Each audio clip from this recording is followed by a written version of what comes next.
Reply नहीं करना तो मोस्ट प्रोबेबली किसी का नहीं था, बट आप नो भी रिप्लाई कर सकते हो, नो लिखने में कोई दिक्कत नहीं है। खैर, ये प्रेप इंस्टा वालों ने जो आज के पहले स्लॉट के क्वेश्चन थे वो एक पीडीएफ बनाई है,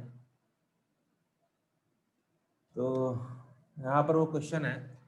हम लोग आज प्रोग्रामिंग लॉजिक और प्रोग्रामिंग वाले क्वेश्चन करेंगे। एक क्वेश्चन मैं प्रोग्रामिंग वाला कर चुका हूँ, इसका मैं वीडियो भी डाल चुका हूँ।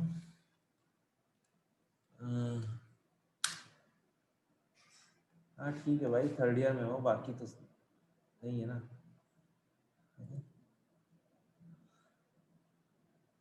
एक क्वेश्चन का लिंक ये रहा, स्क्रीन दिख रही है ना सबको?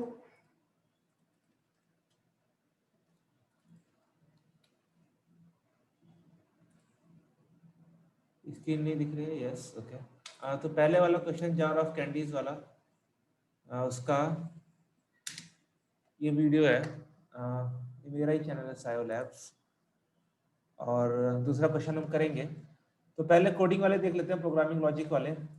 आप लोगों में से किसी का टीसीएस है कल परसों नरसों? जिनका आज था लेकिन महान टीसीएस के सर्वर इश्यूज की वजह से रह गया।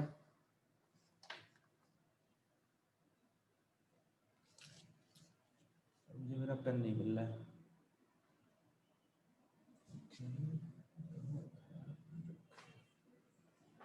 आज था, कैसा गया? मैं वही तो पूछ रहा हूँ भाई, किसी का स्लॉट 1 2 में था, रीशेड्यूल हो गया। ओके, आप स्लॉट 1 में, स्लॉट 3 में थे आप।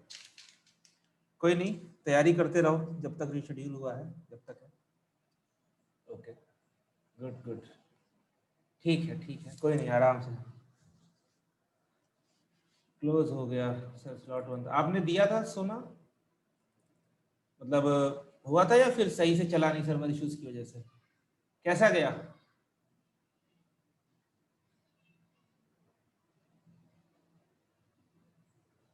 चला ही नहीं सर, तो आपका भी रीशेड्यूल हो जाएगा अभी, मतलब मैं पूछ रहा हूँ, मैं बता नहीं रहा हूँ, मैं पूछ रहा हूँ। ओके, विजय लक्ष्मी आपका?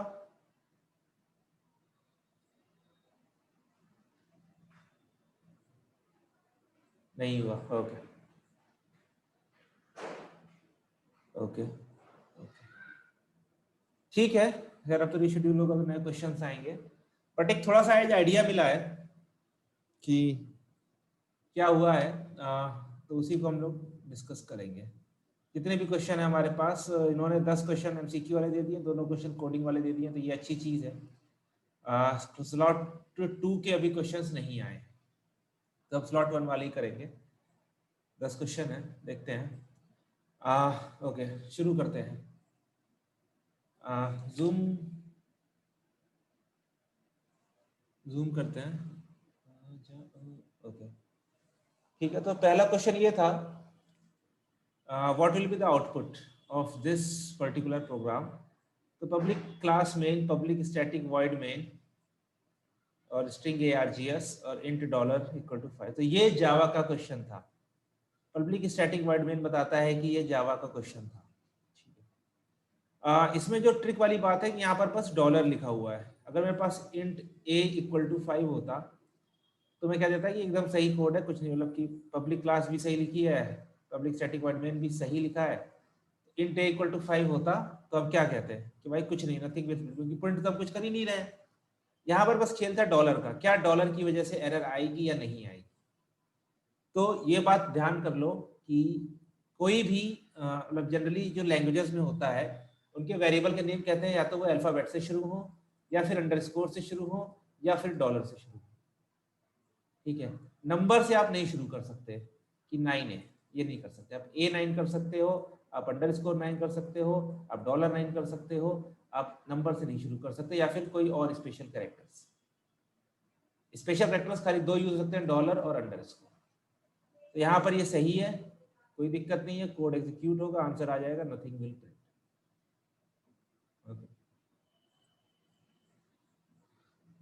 तो इसमें ये था। नेक्स्ट क्वेश्चन पर आते हैं। ओके, अगर कोई चीज ना समझ में आए तुरंत बताना, फिर से उसको रिपीट करेंगे, क्या पर्टिकुलर चीज समझ में आ रही हो करता है। इसमें आपको करना था, what will be printed when the above sample code is executed? Enter your answer only as numeral in the box. Okay शायद बॉक्स दिया होगा तो आपको खाली आंसर लिखना था क्या चीज प्रिंट होगी।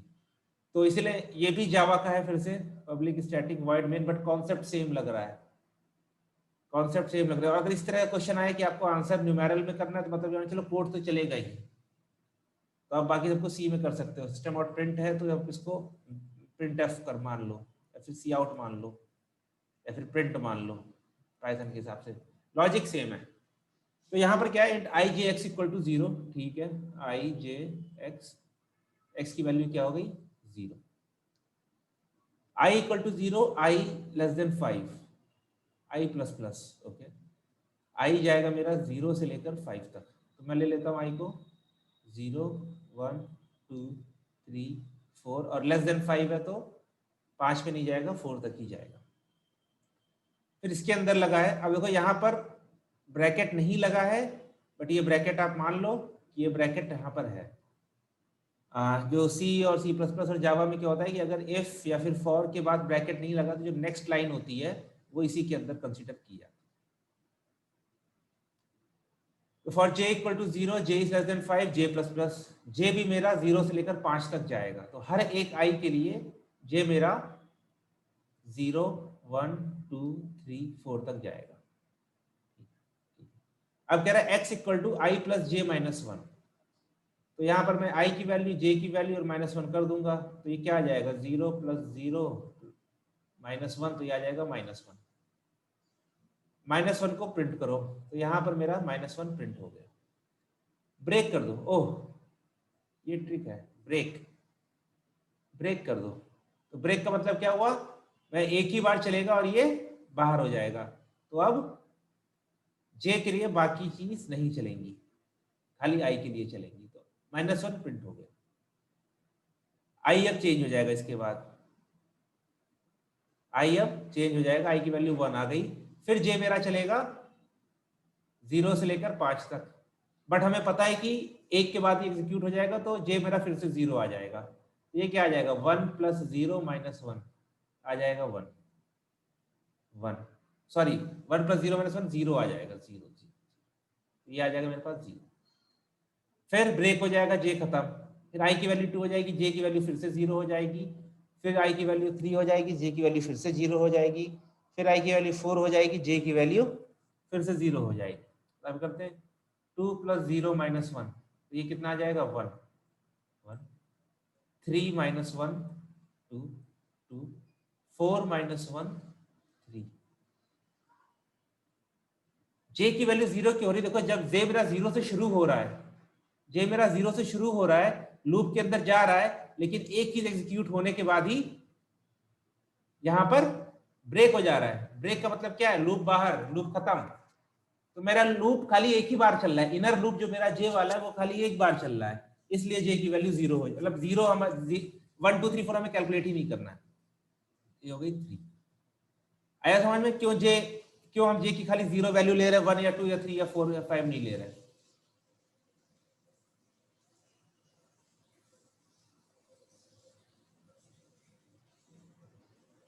यहाँ पर ब्रेक लगा है ना, ब्रेक क्या करता है, मेरा ब्रेक लूप को खत्म कर देता है, लूप के बाहर चला जाता है।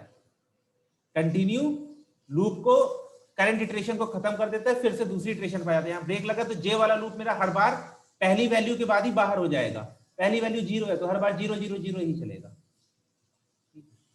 इस तरह मेरा 1 1 2 3 प्रिंट हुआ। उसके बाद लास्ट में एक और प्रिंट है, system dot out dot print x, तो लास्ट में एक्स की वैल्यू क्या थी 3 थी, तो ये 3 प्रिंट हो जाएगा, मेरा आउटपुट आ जाएगा -1 0 1 2 3 3, -1 0 1 2 3 3। इनका ये आंसर सही है। तो यहां पर आपको लगता ऑप्शन नहीं दिए थे, इसमें खाली आंसर डालना था, इसमें जो चीज प्रिंट होगी उस चीज का आंसर डालना था। एक सेकंड वेट करना, मैं आ रहा हूँ, पानी बह रहा है।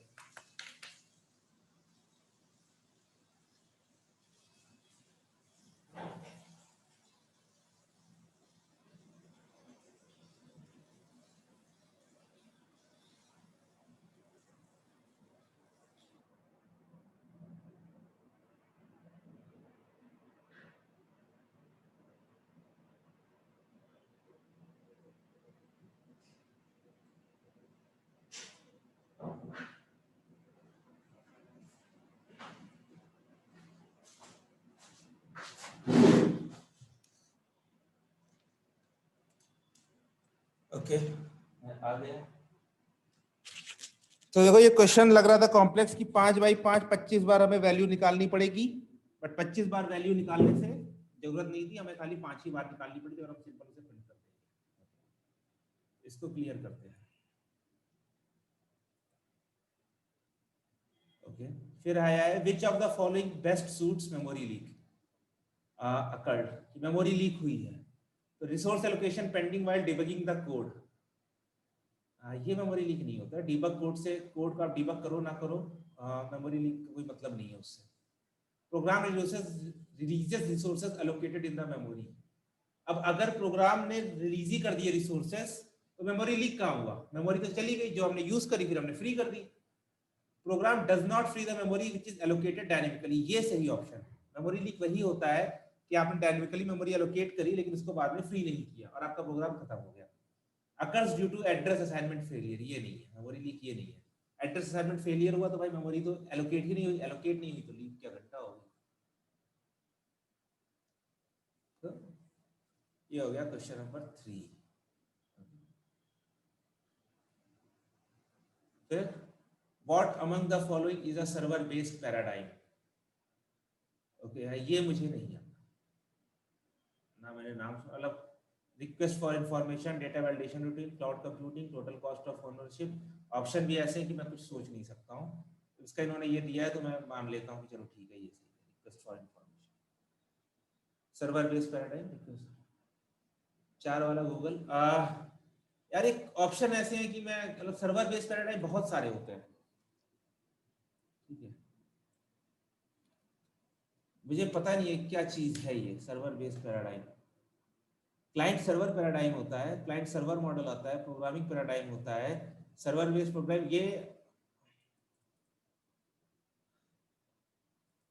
ये ना क्वेश्चन है। अब आज के बाद ये टीसीएस का क्वेश्चन बन जाएगा और इसके बाद आज के बाद आंसर भी मिलेंगे, बट मुझे नहीं लगता कि अभी के पहले कुछ था।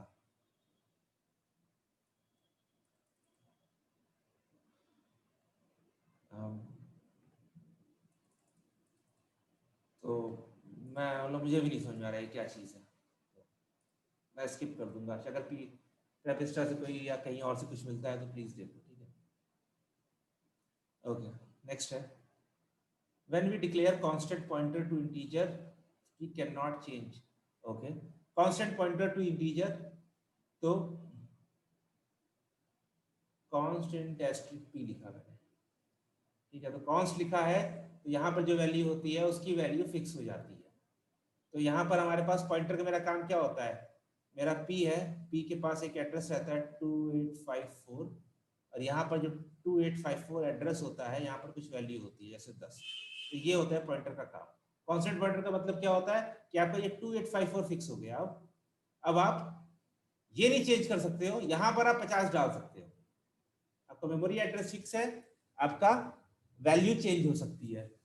तो address value pointed by pointer we can change इधर एड्रेसिंग पॉइंटर वेरिएबल और वैल्यू एड्रेस, दोनों और का ऑप्शन नहीं है, मतलब और का ये गलत है। तो ये भी हम कर सकते हैं। Changes are not permitted, changes permitted है, बट लेकिन एड्रेस इन पॉइंटर वेरिएबल हम लोग चेंज नहीं कर सकते। ये भी ठीक था, इजी था।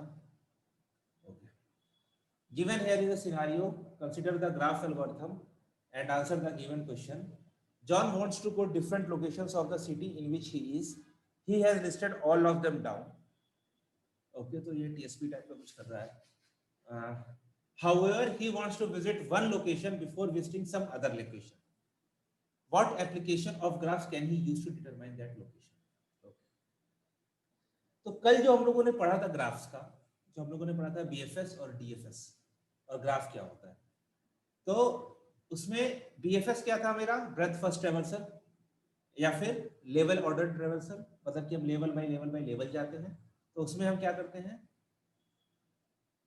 कि मेरे पास ए बी सी डी ई है, तो मैं पहले ए को करूंगा, फिर बी सी को करूंगा, फिर डी ई को करूंगा, ठीक है। नहीं ट्रैवलिंग सेल्समैन से नहीं होगा ये ग्राफ का क्वेश्चन है, ठीक है, ये ग्राफ का क्वेश्चन है। तो लेवल ऑर्डर ट्रैवर्सल ये नहीं है, मतलब बीएफएस है। डीएफएस जो है वो होता है कि हम एक ब्रांच को पूरा कवर करते हैं। यहां पर जो ये कह रहा है he however he wants to visit one location before visiting another location. तो कल अगर हमने बीएफएस डीएफएस पढ़ा तो हमें ये समझ आना चाहिए कि ये ऐसी कंडीशन तो हमने कहीं पर पढ़ी नहीं थी बीएफएस डीएफएस में कि एक लोकेशन पहले होगी उसके बाद ही दूसरी लोकेशन होगी, तो ऐसी हमने कोई कंडीशन नहीं पढ़ी थी। ठीक है, हमने क्या नहीं पढ़ा है, और डिजिक्स्ट्रास चलो हम लोगों ने नहीं पढ़ा है, बट डिजिक्स्ट्रास जो है एक जो फेमस एल्गोरिथम है, ये एल्गोरिथम है शॉर्टेस्ट पाथ की।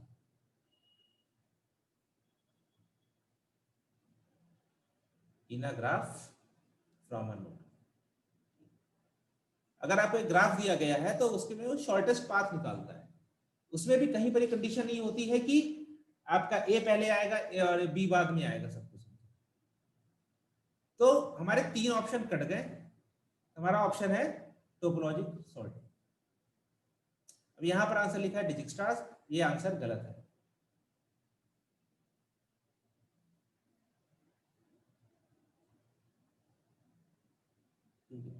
ये आंसर गलत है, वो जब हम लोग ग्रेडी और डिजिक्स्ट्रा करेंगे तब हम लोग देखेंगे क्या मेन डिफरेंस आएगा। But BFS Dijkstra, BFS DFS और बीएफएस है ग्राफ के ट्रेवर्सल की, और एक पर्टिकुलर ऑर्डर में है कि एक ब्रांच वाइज जाएगा एक लेवल वाइज जाएगा। डिजिक्स्ट्रा मिनिमम स्पैनिंग की है, तो आंसर बचता है टोपोलॉजिकल सॉर्टिंग। तो टोपोलॉजिकल सॉर्टिंग में होता क्या, टोपोलॉजिकल सॉर्टिंग में आपका एक ग्राफ हो गया 1 2 3 4 और 5, ठीक है, ये मान लो ग्राफ है। तो टोपोलॉजिकल सॉर्टिंग में क्या होता है कि एक डायरेक्टेड ग्राफ में, डायरेक्टेड मैंने कहा ना ग्राफ हमारे तीन तरह के मतलब तीन मेन प्रॉपर्टीज होती है, उसमें एक होता है डायरेक्टेड की अनडायरेक्टेड। तो एक डायरेक्टेड ग्राफ में अगर एरो कहीं बना हुआ है तो इसको हम इसी ऑर्डर में ट्रेवर्स कर सकते हैं कि जैसे ये 2 है तो 2 के पहले 1 आना ही चाहिए और 4 के पहले 1 आना ही चाहिए, तो 1 मेरा सबसे पहले आएगा, फिर 2 4 हो सकता है 3, क्योंकि 3 2 से आ रहा है तो 3 जब भी मैं ऑर्डर लिखूंगा तो 3 के पहले 2 आना ही चाहिए, तो यहाँ पर 2 आ चुका है तो मैं 3 लिख सकता हूँ, और 5 के पहले 3 आना चाहिए क्योंकि 5 जो है वो 3 से आ रहा है।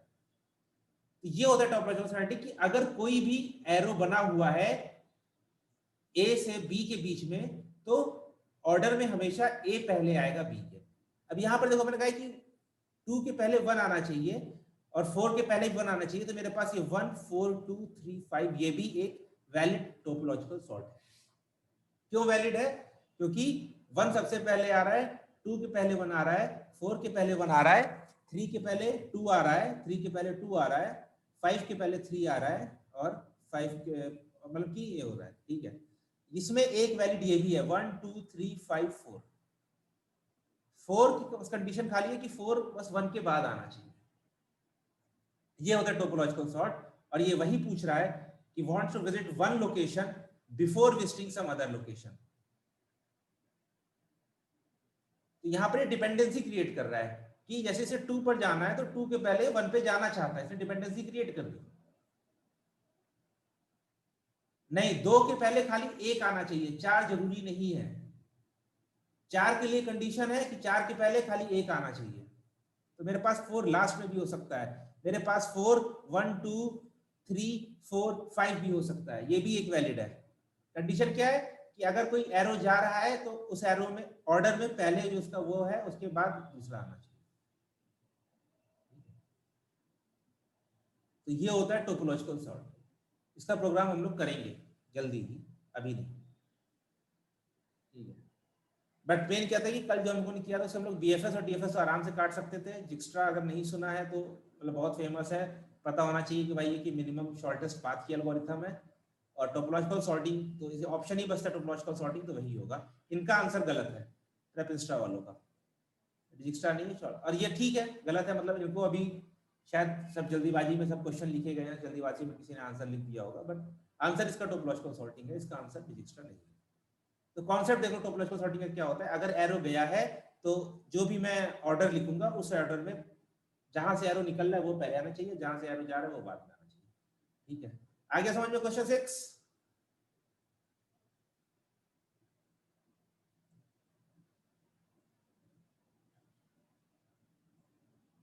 Yes, okay. Find prefix and postfix for the below infix problem statement. Problem statement का है इसमें, सॉरी ये क्वेश्चन इनकम्प्लीट है।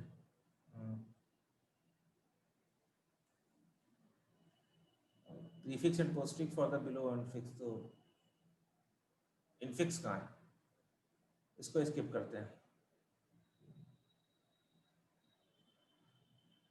ओके ये क्वेश्चन आया, there are two integers number section 5 and the value of x and y is between 0 and 25.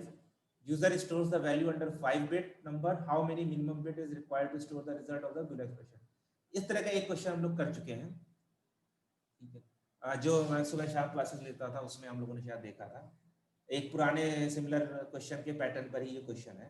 तो question क्या है कि मेरे पास x और y नंबर है 0 से लेकर 25 के बीच, ठीक है, तो इसको ये स्टोर करता है 5 बिट के नंबर में। 5 बिट का नंबर क्यों लगेगा, क्योंकि मुझे 2 की पावर 5 इक्वल टू मतलब 32 नंबर में स्टोर कर सकता हूँ 0 से, मतलब कि 5 बिट के नंबर में। अगर मेरे पास 5 बिट का नंबर है, मैं टोटल नंबर ऑफ नंबर जो स्टोर कर सकता हूँ 30 कर सकता हूँ, 32 कर सकता हूँ। मेरे पास नंबर की रेंज है 0 से 25, तो 25 के बाद जो पहला 2 इवन पावर आता है वो 32 आता है, सॉरी 2 की पावर का जो नंबर आता है वो 32 आता है। अब ये पूछ रहा है कि how many minimum bit is required to show the result of the below expression, तो 3 into x minus y। तो पहली चीज हमें आइडेंटिफाई करना पड़ेगा कि x माइनस वाई कितना बड़ा हो सकता है। x 0 से 25 तक का है, तो x माइनस वाई की मैक्सिमम वैल्यू हो सकती है कि अगर x 25 हो जाए y 0 हो जाए तो 25। तो इसको हम 5 बिट में अभी भी स्टोर कर सकते हैं, ठीक है, 25 हमारा अभी भी 5 बिट में स्टोर हो सकता है, बट 3 से मल्टीप्लाई किया तो मेरे पास आ गया 3 into 70 सॉरी 25 इक्वल टू 75। अब 75 को हम कितनी बिट में स्टोर कर सकते हैं, मेरे पास 0 से अब रेंज मेरे पास बढ़ गई है, 0 से बढ़ गई है 75 तक, तो अब इसको मैं कितनी रेंज में कर सकता हूं, तो मैं कुछ नहीं करूंगा, मैं बस देखूंगा 2 की पावर 5 32 है, 2 की पावर 6 आ जाएगा 64, 75 मेरा 64 से बड़ा है, तो 2 की पावर 7 इक्वल टू 128, तो मुझे 7 बिट्स लग जाएंगी 2 की पावर वाली। इसका आंसर आ जाएगा 7, जो इन्होंने लिखा नहीं है बट इस तरह क्वेश्चन कैसे होते हैं फिर से देखते हो एक बार कॉन्सेप्ट। 0 से 25 की रेंज है, 25 से बड़ा मुझे 2 की पावर में नंबर लाना है, तो 2 की पावर 5 होता है 32, 2 की पावर 4 होता है 16, तो 16 25 से छोटा हो गया, 32 25 से बड़ा हो गया, तो मेरा 5 बिट में काम हो रहा है। अब मुझे 3 into x माइनस वाई करना है, तो x माइनस वाई की मैक्सिमम वैल्यू क्या हो सकती है, 25 माइनस 0, ओके 25 माइनस 0, और ये भी कह लो मैं कि 0 माइनस 25 भी हो सकती है, तो माइनस 25 भी आ सकता है into 3 equal to minus 75, okay ठीक है, माइनस 75 भी हो सकता है। तो मेरे पास मिनिमम वैल्यू हो सकती है माइनस 75, मैक्सिमम वैल्यू हो सकती है 75। अभी हमारा आंसर चेंज हो जाएगा, ठीक है, माइनस 75 से 75 मेरी वैल्यू हो सकती है, तो टोटल वैल्यूज कितनी हो गई 150, 150 मेरे पास, तो अब 150 रेंज हो गई। यहाँ पर मेरे पास रेंज थी 25 या 26, 0 से 25 तक 26 का, लेकिन तभी 32 सेम रहता। तो अब मुझे लेना है 2 की पावर 5 होता है 32, 6 होता है 64, 7 होता है 128, मेरा 128 अभी भी 150 से कम है, और 8 होता है 256, तो मुझे मिनिमम 8 बिट लगेंगी। थोड़ा ट्रिकी क्वेश्चन था ये, मैं अभी पहली बार में मिस कर गया, इसीलिए हम लोग रिवीजन करते हैं क्वेश्चन करने के बाद। 8 बिट लगेंगी मेरे पास, 8 बिट, 8 बिट क्यों, क्योंकि 150 है, ये 128 से बड़ा है और 256 से छोटा है, तो ये 7 बिट है, ये 8 बिट है।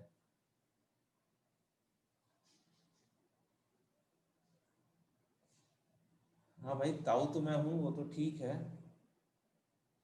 यार, 75 में 64 का, 64 में काम कैसे हो जाएगा, रेंज आपकी बढ़ गई ना, आपके पास x माइनस वाई की वैल्यू कहाँ से कहाँ तक जा सकती है, 25 माइनस 0 मतलब 25, और इंटू 3 इक्वल टू 75 हो सकता है,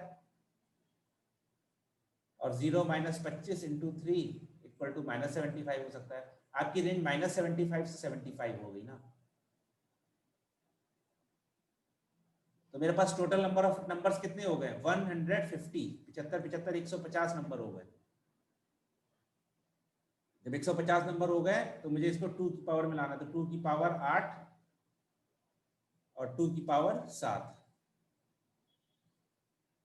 तो जो कि 150 इज लेस देन 256 और लेस देन 128। तो मेरे पास इससे 7 से ज्यादा बिट लगेंगी तो मैं 8 बिट में सेफली स्टोर कर सकता हूँ, मेरा आंसर 8 होगा। 64 में काम नहीं होगा, 64 में तो वहां पर खाली 64 नंबर रख सकते हो आप। इसीलिए तो ये ट्रिकी क्वेश्चन है कि आपके पास -25 × 3 से लेकर 25 × 3 तक की रेंज हो गई है। आंसर इसका 8 है। आया समझ में? ये 3 है ना, 3 ये खेल कर रहा है ये। ओके ठीक है, नेक्स्ट क्वेश्चन आते हैं। Write the name of library functions of library of function which is used to perform arithmetic operation in big integer and big decimal। अब जिनको नहीं पता है जावा का उन्हें छोड़ना ही पड़ता, मैथ कॉन्टेक्स्ट नाम था, तो इसमें कुछ आप कर ही नहीं सकते हो। पता है तो ठीक है, नहीं पता है तो ठीक है, नहीं पता हो तो भाई कुछ लिख कर आ जाना, math.h या कुछ भी लिख कर आ जाना, क्योंकि निगेटिव मार्किंग नहीं, बट नहीं पता होता तो भाई लिख के आते हैं। ठीक है, तो ये मतलब जावा स्पेसिफिक और बहुत ही स्पेसिफिक सवाल हो गया था, तो प्रोग्रामिंग में ऐसे भी नहीं आना चाहिए था, बट ठीक है। Okay, consider the following tree, what will be the pre order traversal. Pre order traversal क्या होता है मेरा? पहले रूट, फिर लेफ्ट, फिर राइट। ए से शुरू करूंगा मैं, ए से शुरू करूंगा मैं, पहले रूट ए, फिर इसका निगेटिव मार्किंग नहीं है इसमें रोहन, निगेटिव मार्किंग नहीं है, इसीलिए आप खुला खेल सकते हो।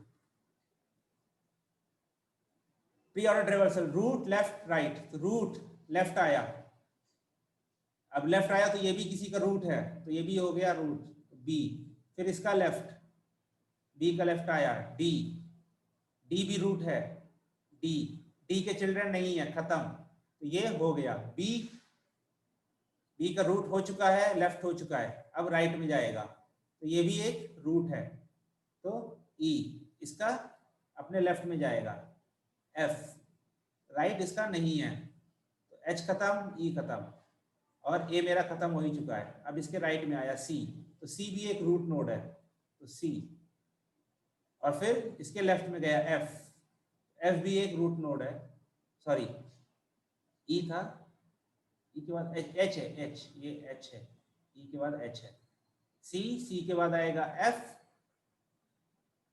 एफ के भी पहले आ जाएगा, फिर एफ के लेफ्ट नहीं है, एफ हो चुका है, लेफ्ट नहीं है, राइट है आई, और इसको क्लोज करता हूं मैं, आई, आई के बाद एफ हो चुका है, सी हो चुका है, जी, तो इसका आ गया A B D E H C F I G. Option देखते हैं,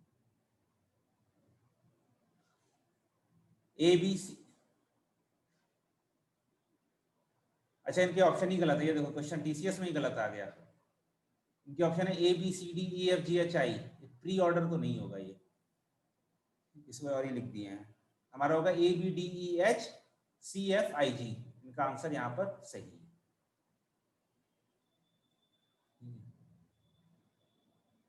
यार इनका आ रहा है A B C D E F G H I, अच्छा गलत क्यों देते ये लोग भाई, देते क्यों, मतलब सब महान आदमी हैं। ये हमारे 10 क्वेश्चन हो गए हैं, तो हम लोगों ने 40 मिनट लगाए हैं 10 क्वेश्चन करने में, आपको 10 मिनट में करना था, तो चाहते तो कर सकते हैं, ठीक है। कोडिंग वाले में ये वाले जो क्वेश्चन है, जार वाला मैंने वीडियो शेयर किया है, आप उस वीडियो पे, मतलब मैंने ही बनाया है तो किसी और ने भी बनाया होगा, आप उसका भी देख सकते हो, तो जो भी चाहो देख लो। क्वेश्चन सिंपल था, 12 मिनट में समझने के साथ कोडिंग भी हो गई थी। दूसरा वाला क्वेश्चन हम लोग अभी देखेंगे। ओके, तो मीटिंग एंड हो रही है, मीटिंग एंड करते हैं और फिर से ज्वाइन करो, फिर हम लोग दूसरे क्वेश्चन पर आते हैं।